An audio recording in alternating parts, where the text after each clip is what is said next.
ملتی ہے آزادی.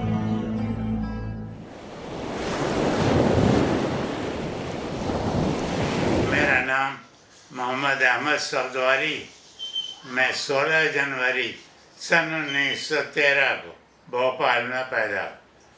میری ابتدائی ایجوکیشن میٹرک میں نے بھوپال سے کیا. پھر عثمانیہ یونیورسٹی سے میں نے بی اے ایم اے اور پی ایچ ڈی کر رہا تھا، لیکن میں پی ایچ ڈی مکمل نہیں کر سکا.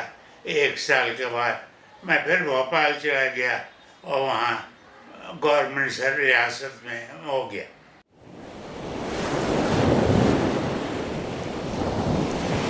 دیکھیے، بھوپال میں تو بہت کم اثر تھا، لیکن برٹش انڈیا میں جب سن 35 میں جو کانگریس کی منسٹری بنی، اس میں مسلمانوں کے ساتھ بڑا ظلم. مثلاً سب سے پہلے وہ بندے ماترم، اسکولوں میں بندے ماترم کا وہ ترانہ وہ مسلمان بچوں کو رونا پڑا. اچھا، اس میں وہ مسلمانوں کے خلاف تھا. اچھا، مسلمانوں کو ہندی اردو کو ختم کر کے ہندی پہ زور دیا ہے. اور کانگریس سے آنے کے بعد تو جواہر لال نہرو جو یہ کہا کرتے تھے کہ اردو میری مادری زبان ہے، انہوں نے جامعہ عثمانیہ کو، جس کا میڈیم اردو تھا، اسے بند کرا دیا. چنانچہ جامعہ عثمانیہ اب بھی، لیکن اب وہاں میڈیم اردو نہیں رہا، ہندی. لیکن حالات بدل رہے ہیں. وہاں ایک مولانا آزاد اردو یونیورسٹی بن گئی، اس میں اردو میڈیم ہے اور لوگ اردو کے تھیسس لکھ رہے ہیں. یہاں بھی، یہاں آپ کو پتہ ہے کہ یہاں اردو کو قائد اعظم نے اردو کے متعلق کہا کہ اردو پاکستان کی سرکاری زبان ہوگی. ڈھاکہ میں انہوں نے جو تقریر کی، اس کا میرے پاس وہ پوری تقریر ہے جو ریڈیو پاکستان سے نشر.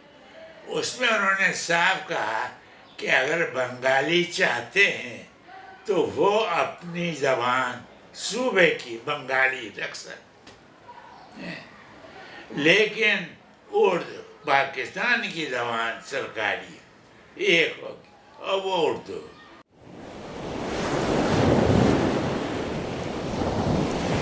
پاکستان وجود میں اس لیے آیا کہ ہندوستان میں مسلمان اقلیت میں تھے اور ہندو اکثریت میں، تو ان کا نہ صرف بندے ماترم بلکہ وہ تو وہاں ہندو معاشرت کو پھیلانا چاہتے. مسلمانوں پر سرکاری ملازمتیں بند کر رکھی تھی. یعنی اگر آپ اس زمانے کی سول لسٹ دیکھیں، میرے پاس کچھ لوگ ہیں کہ مثلاً سول لسٹ میں کتنے مسلمان ہیں جو اعلیٰ عہدوں پر ہیں. آپ کو معلوم ہوگا کہ گنے چنے آدمی. تو اگر پاکستان نہ بنتا تو مسلمان وہاں بالکل وہ صرف وہی حال رہتا جو آج کل وہاں جلاؤں اور دوسری اقلیتوں کا ہے. یعنی انہیں تعلیم سے محروم، وظائف سے محروم ہیں. صرف جب الیکشن ہوتا ہے تو ان کی دلجوئی کی جاتی. نریندر مودی نے گجرات میں کیا کیا ہے؟ یعنی نہ صرف مسلمانوں کو قتل کیا، عورتوں کو، یعنی وہی جو پاکستان بننے کے وقت ہوا تھا پنجاب میں یا یو پی میں، وہی چیزیں دہرائیں گجرات میں.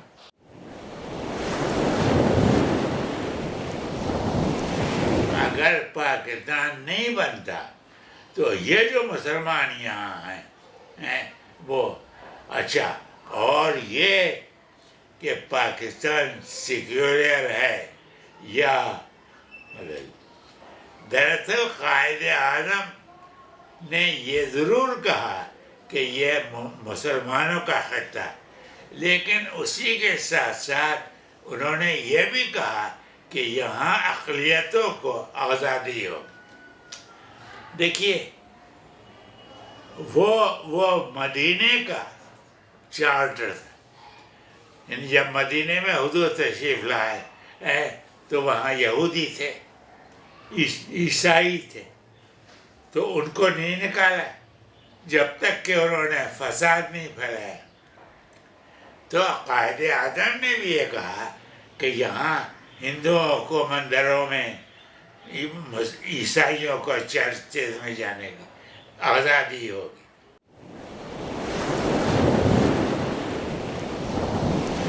یہ 46 کا ذکر ہے۔ قائد اعظم بھوپال آئے ایک مقدمہ کے سلسلے میں، تعلیمی مقدمہ، اس میں ریاست کے وکیل اور دوسری طرف سرشری۔ تو اس زمانے میں ریلوے اسٹیشن پر کوئی ٹکٹ وکٹ نہیں تھا، تو ہم لوگ سروس میں آ چکا تھا، میں اور ایک دوست شام کو وہاں جاتے۔ ایک دن جو گئے تو ہم وہاں دیکھا تو ایک گاڑی آ کے رکی اور اس سے قائد اعظم فاطمہ جناح اترے اور ان کا سامان فرسٹ کلاس ویٹنگ روم میں رکھ دیا۔ وہ دونوں وہاں ٹہلنے لگے۔ میں نے اپنے دوست سے کہا کہ آؤ چلو قائد اعظم سے ملے۔ انہوں نے کہا ہم سرکاری آدمی ہیں اور یہ اگر ریاست کو معلوم ہو جائے گا تو گڑبڑ ہوگی۔ میں نے کہا ہم یہ کہیں گے، ہم تو یہ کہیں گے نہیں کہ ہم سرکاری ملازم، ہم کہیں گے ہم اسٹوڈنٹ۔ چنانچہ ہم لوگ گئے، کہا میں نے قائد اعظم کو سلام کیا۔ انہوں نے غالباً یہ کہا ہو آر یو؟ میں نے کہا سر وی آر اسٹوڈنٹ۔ تو انہوں نے دوسرا سوال کیا کہ واٹ آر یور سبجیکٹس؟ میرے منہ سے نکل گیا اکنامکس۔ قائد اعظم نے اکنامکس نہیں کہا، اکونامکس کہا کہ what are the economic problem of Muslim nation. دیکھا آپ نے وہ سوال، مسلم نیشن۔ اب یہ ہمارے لیے بڑا مشکل سوال تھا، اب ہم سوچ رہے تھے کہ اس کا کیا جواب دیں۔ اتفاق سے اسی وقت ایک وکیل آ گئے، یہ ڈاکٹر عالیہ امام جو یہاں ان کے والد، وہ وکیل تھے اور بڑے زوردار طریقے سے ان کی آواز۔ انہوں نے آتے وہاں کہا کہ وہ کیوں نہیں کھولا گیا وی آئی پی روم، اور وہ سارا معاملہ گڑبڑ ہو گیا۔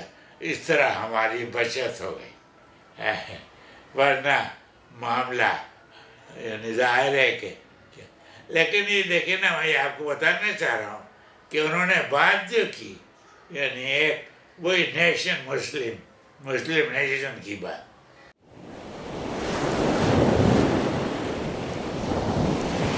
پنڈت سندر لال جی الہ آباد کے جو تھے، جو بنگال کے فسادات کو دیکھنے گئے تھے، وہ بھوپال آئے۔ وہ کانگریس کے مہمان تھے۔ کسی نے مجھ سے کہا کہ کیسا اچھا ہوتا اگر کوئی سرکاری آدمی ان کی دعوت کر دیتا۔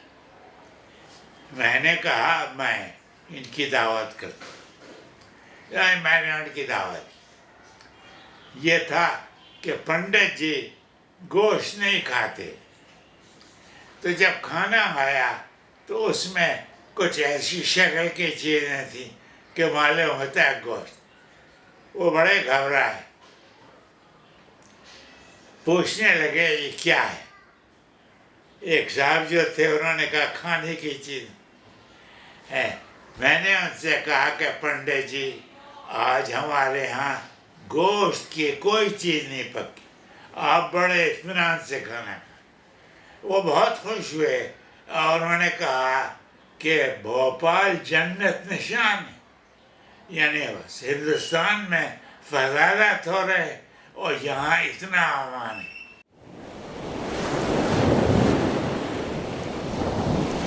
دیکھیے صاحب, میں نے کبھی ڈرنک کو منہ نہیں لگایا, حالانکہ میں ایسی سوسائٹی میں رہا.